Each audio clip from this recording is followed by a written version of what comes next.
ఒకే పెదవితో పదములు ఎప్పుడు పలకవని, ఒకే పదముతో పరుగులు ఎప్పుడు సాగవని, ఒకే చేతితో చప్పట్లన్నవి మోగవని, ఒకే మనసుతో ముచ్చట్లన్నవి తీరవని, జతలోన రెండు మనసులు ఉండాలి ఎప్పుడైనా, జతలోన రెండు మనసులు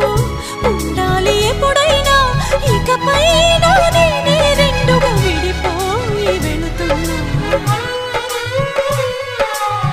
వెళుతున్నా వెళుతున్నా మౌనంగా వెళుతున్నా, వెళ్ళాలని లేకున్నా దూరంగా వెళుతున్నా.